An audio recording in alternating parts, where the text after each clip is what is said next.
और एक भव्य स्वागत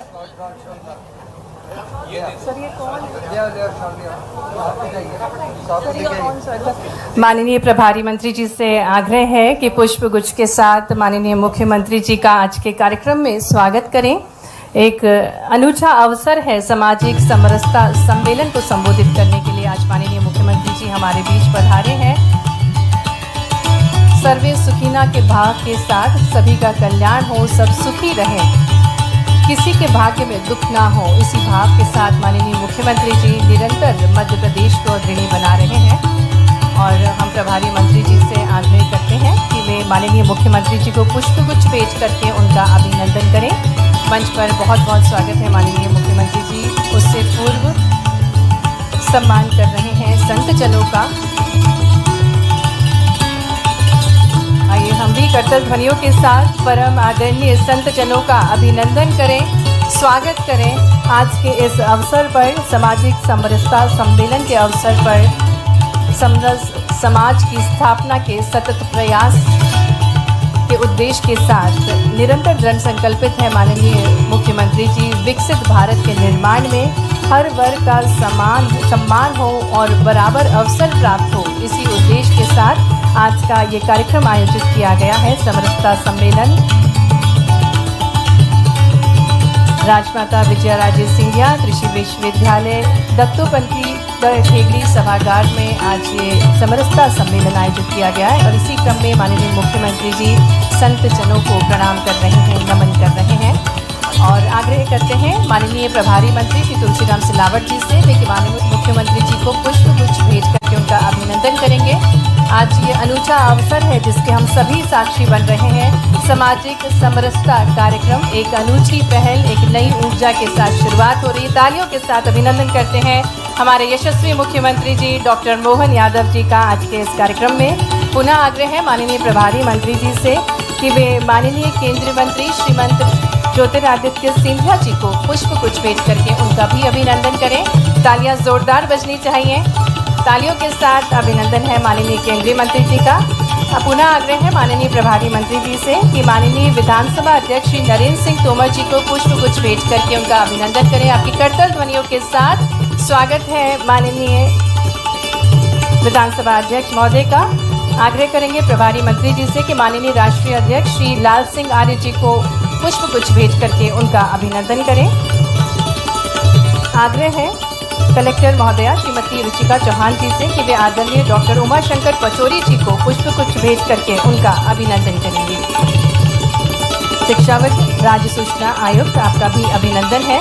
और अब बड़ी माला से माननीय मुख्यमंत्री जी का स्वागत किया जाएगा। एक भव्य स्वागत ग्वालियर में श्री जयप्रकाश राजौरिया जी, माननीय श्री प्रेम सिंह राजपूत जी, माननीय श्री संतोष कुरियाल जी, माननीय श्री मुकेश आर्य जी, माननीय श्री सतीश फटीक जी एक बड़ी माला भेज करके अभिनंदन करेंगे माननीय मुख्यमंत्री जी का। ये भाव है जनप्रतिनिधि गणों के जो वे व्यक्त कर रहे हैं। एक विशाल माला भेज करके एक बड़ी माला पहनाकर उनका स्वागत किया जा रहा है, अभिनंदन किया जा रहा है। मंच पर हमारे बीच माननीय मंत्री श्री नारायण सिंह कुशवाहा जी का भी बहुत बहुत स्वागत है। माननीय मंत्री प्रद्युमन सिंह तोमर जी का भी बहुत बहुत स्वागत है। माननीय सांसद भरत सिंह कुशवाहा जी, माननीय जनप्रतिनिधि गणों का बहुत बहुत स्वागत, अभिनंदन। और एक बार जोरदार तालियों के साथ हम यशस्वी मुख्यमंत्री जी, सम्मानीय मंत्रीगणों का, सम्मानीय जनप्रतिनिधि गणों का हार्दिक स्वागत, हार्दिक अभिनंदन करते हैं। हमारे बीच चुनाव अधिकारी रहे। मैं इस अवसर पर चूंकि समय की भी कमी है और विस्तार से एक एक करके सारी बातें बहुत सुंदर तरीके से आई है, ये बात बिल्कुल सही है।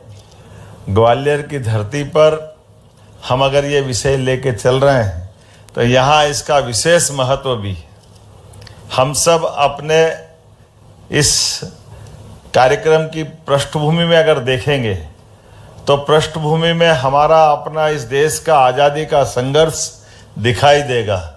और आज़ादी के संघर्ष में हमारी बीच कई सारी कठिनाइयों के बाद इस देश को अगर आज़ादी मिली है तो उस आज़ादी की समय जब परमात्मा की लीला होती है तो कई सारे ऐसे अनुकूलता बन जाती है जो हमको उसका एहसास उस समय कम होता है। लेकिन उसकी सूत्रबद्धता बाद में लगातार दिखाई देती जाती है।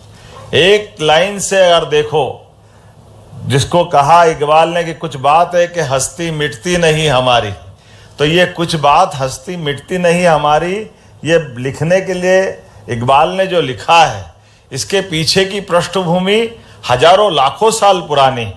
लाखों साल में मैं उतना और पीछे न जाऊंगा, लेकिन आप क्रमशः अगर देख लें, 5000 साल पहले भगवान कृष्ण का काल देखें, जब गरीब अमीर की मित्रता का कृष्ण सुदामा का अगर उदाहरण बनता है, इतना जबरदस्त उदाहरण दुनिया में कहीं मिलेगा क्या? स्कूल के समय की दोस्ती, हमारे भी आपके सबके स्कूल के समय के कई दोस्त होंगे, हम तो चेहरा भी भूल जाते हैं, नाम की तो बात ही दूर है, कैसे कोई इतने मित्रों को याद रखेगा। लेकिन उस कष्ट के काल में भी, और ऐसे समय में जब वो द्वारकाधीश हो गए, तब तक तो महाभारत वगैरह सब हो गई थी, लेकिन ऐसे समय में भी उन्होंने उस बात को स्मरण रखा कि हाँ, मेरे बीच मेरा गरीब मित्र आया है। जब द्वारपाल ने बताया कोई फटे हाल कपड़े भी ठिकाने के नहीं, वो कैसे आदमी आया है और आपका मित्र कहता है, तो मित्रता को गौरवान्वित किया कि नहीं भगवान कृष्ण ने सुदामा के माध्यम से। ये हमारी संस्कृति उनका स्मरण करती है। हमारी संस्कृति भगवान श्री राम का, जो हमारे लाल सिंह जी ने और हमारे सारे मानी सिंधिया जी ने, नरेंद्र सिंह जी ने भी बताया, और 2500 साल पहले महात्मा गौतम बुद्ध को देखो, जब अप्पोधिप हो, अपने दिल के अंदर ही परमात्मा है, अपने आप को दीप की तरह जला के अपने अंदर की पवित्रता का धारण करो, ऊंचा नीचा ये सारे भाव एक तरफ रख के, देश की उस समय काल परिस्थिति को समझते हुए जब उनने गौतम बुद्ध ने अपना विषय रखा, तो वो विषय अपने आप दुनिया के अंदर विराट रूप लेकर के, मुझे गर्व है दुनिया का सबसे बड़ा धर्म अगर आज है तो बौद्ध धर्म है। हमें इस बात की प्रसन्नता, जिसके अंदर जैसे माननीय प्रधानमंत्री जी के लिए जोरदार अभिनंदन करो, जिनके मुंह से वो शब्द बहुत अच्छा लगता है, जब वो कहते हैं कि हमने, दुनिया ने युद्ध दिए और हमने बुद्ध दिया, ये हमारा सौभाग्य की बात, ये हमारी अपनी वो गौरवशाली परंपरा है, जिसके आधार पे विचारों को हमारे यहाँ सदैव सम्मान रहा है। और सम्मान का दौर एक दौर से नहीं, उसके बाद 1400 साल पहले हमारे बीच शंकराचार्य जी आते हैं, और शंकराचार्य जी वही बनारस की वही घटना, जब अपने उस समय तो शंकराचार्य जी का भी पूरा अपना एक अलग प्रकार का अलौकिक दिव्य भव्य रूप बन गया। और जब वो स्नान करके गंगा जी से निकल करके आते हैं और एक अपना चांडाल सामने आता है, और सामने आकर के जब वो उधर से निकलते हैं तो शंकराचार्य जी के कई अनुयायी भी हैं और कई प्रकार के लोग उनको सामने से आते दिखाई देते हैं, और शंकराचार्य जी भी गच्छ गच्छ गच्छ, हटो हटो हटो, तो हटने की जब बात उनके मुंह से निकलती है, और चांडाल ने जो अपने शब्द से बोला है, उनने कहा महाराज आप तो अद्वैत की बात करते हैं, आप हटाने की बात किसको कह रहे हैं? इस नश्वर शरीर को जो हाड़ मांस का बना है, या इसके अंदर वो विराजमान आत्मा को जब आप अद्वैत की बात करते हो, तो ये भेद कहां से आ गया? हम और आप में क्या फर्क है? वही शंकराचार्य जी साष्टांग दंडवत करते हैं, उनको गुरु बनाते हैं। ये हमारी गौरवशाली परंपरा है कि हमारे यहाँ कभी भेदभाव का इस प्रकार का जो माहौल बनता है, ऐसे में ऐसे ही दृष्टांत, ऐसे ही उदाहरण हमको हमारे मूल तत्व से जोड़ते हैं, जिसके आधार पर हम देखते हैं वही उस दौर के बाद खसक के आओ तो हम सब जानते हैं शंकराचार्य जी के बाद रामानुजाचार्य की संप्रदाय की परंपरा आती है। जब रामानुजाचार्य की संप्रदाय की परंपरा आती है, जो अपने जीवन में अपनी गृहस्थी में भी ऋषि तुल्य जीवन जी सकते हैं, बहुत कम अन्न के भलबूते पर भी अपने जीवन से भक्ति की एक धारा अलग प्रवाहित करते हैं। ये भी वो दौर होता है जब बड़ी बड़ी सत्ताओं ने अपनी तलवारें विक्रांत, जो अपने दुर्दांत आतंकवादियों के समय सत्ताधीश बने लोगों के आगे उनको नमन करना पड़ा, क्योंकि लड़ने की सामर्थ्य पे भी प्रश्न खड़ा हो गया। लेकिन ऐसे में भक्ति की धारा हमारे देश से निकलती है। वो रविदास जी हो, वो कबीरदास जी हो, एक के बाद एक जिसके उदाहरण हमारे सबके बीच में आए, और वो उदाहरण भी कितने अलग अलग प्रकार के आए। हम देखो तो सही, जहां जात ना पूछो साधु की जात ना पूछो, बताओ कितना सुंदर श्लोक कबीरदास जी के माध्यम से निकलता है। जात ना पूछो साधु की, पूछ लीजिए ज्ञान, धरी रहे क्या म्यान का मोल करो तलवार का धरी रहन दो म्यान। ये जो पवित्र भाव उनका आता निकल करके, कबीरदास जी ने एक बात में कितनी सारी बात कर दी कि इस देश में ज्ञान की परंपरा हजारों साल से, और हजारों साल से वो हमको वापस अष्टावक्र की तरफ ले जाती है। जब जनक के भरे दरबार में विद्वानों के बीच में सभा के लिए अष्टावक्र 8 अभी हमारे बीच में कई दिव्यांग भाई बहन आए, जिनके अपने शरीर के माध्यम से उनने अपनी शरीर परमात्मा की देन है। इसलिए माननीय मोदी जी के लिए फिर एक बार अभिनंदन करें, जब उनने अपने सभी विकलांग भाई बहनों के लिए, उनके हाथ में थोड़ी है, भगवान ने जन्म दिया है, तो ये दिव्य शरीर जिसको जैसा मिला है उस शरीर की साधना करते हुए वो किस मार्ग पे जा रहा है, उस मार्ग को पूछो। इसलिए वो दिव्यांग बन गए। ये माननीय मोदी जी का शब्द है। और उसी अष्टावक्र ने जो 8 हिस्सों से शरीर से टेढ़े बाके थे, लेकिन जब विद्वत्ता की बात आती है तो पूरी दुनिया आज भी अष्टावक्र के ज्ञान को नमन करती है। और कड़क आवाज में जनक के उस दरबार में, भरे दरबार में जब अष्टावक्र आ रहे थे और हंसते हुए लोगों ने कहा, आओ बुद्धिमानों की सभा में ये भी आ गए, इनका भी जरूरत थी। और कड़क कर आवाज में उनने कहा अष्टावक्र ने कि जनक, आपका तो बड़ा नाम है, बड़ी विद्वत्ता की सभा की आपकी दुनिया में चर्चा होती, मुझे नहीं मालूम कि आपके यहाँ चमड़ी के सौदागर बैठे हैं जो ज्ञान की बात नहीं करते, इस चमड़ी को जानते हैं। ये हमारे लिए चुनौती का वो उस समय का दौर आज भी गौरवान्वित करता है। और हमने सबने देखा, रविदास जी का उदाहरण मैं दोबारा दोहराना नहीं चाहूंगा।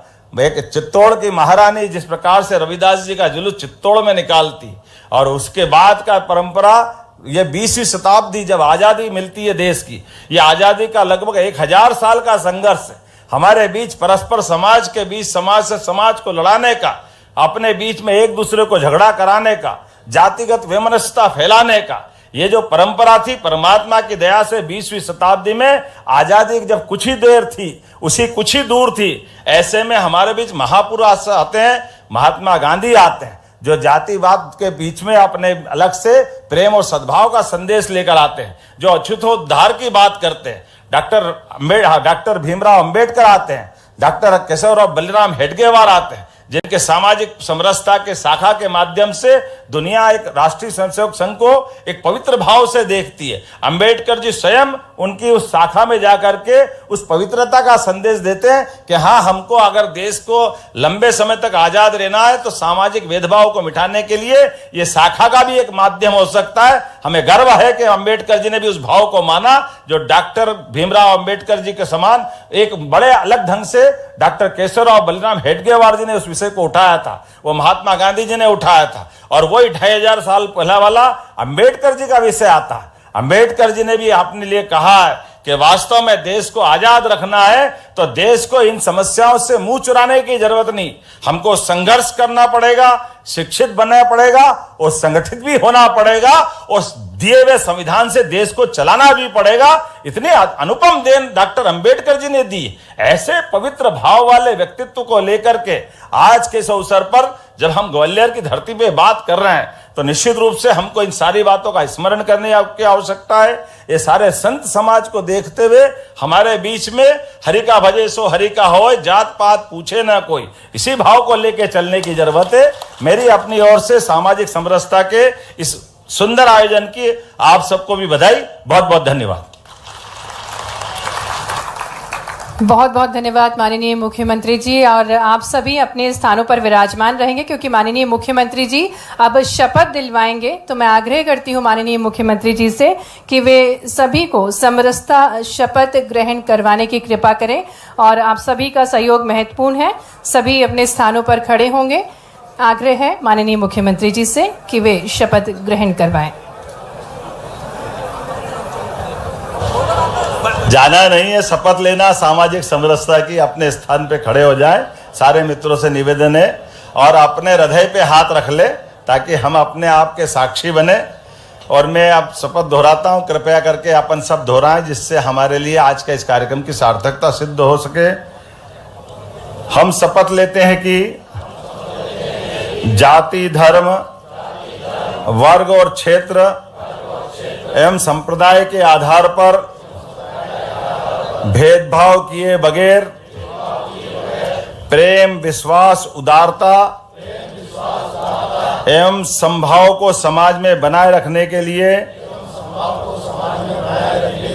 मन वचन एवं कर्म से सदैव तत्पर रहेंगे। समाज में पारस्परिक वैमनस्यता, ईर्ष्या, कटुता और बैर, संघर्ष की प्रवृत्ति को समूल नष्ट करने के लिए समता, समानता और विश्वास के भाव को स्थापित करने के लिए पूरे मनोयोग से कटिबद्ध रहेंगे। समाज के वंचित एवं निर्बल वर्ग को विकास की मुख्य धारा में जोड़ने तथा उसके हितों के संरक्षण एवं समग्र उत्थान के लिए किए जा रहे प्रयासों में सार्थक भागीदारी करेंगे। जय हिंद, जय मध्य प्रदेश। बहुत बहुत धन्यवाद। हेलो, बहुत बहुत धन्यवाद माननीय मुख्यमंत्री जी। और अभी कार्यक्रम की मुख्य कड़ी शेष है, क्योंकि माननीय मुख्यमंत्री जी द्वारा आज समरसता सहभोज का आयोजन किया गया है, विशेष करके लिए आप सभी के लिए। तो आप सभी सहभोज के लिए आमंत्रित हैं। माननीय मुख्यमंत्री जी स्वयं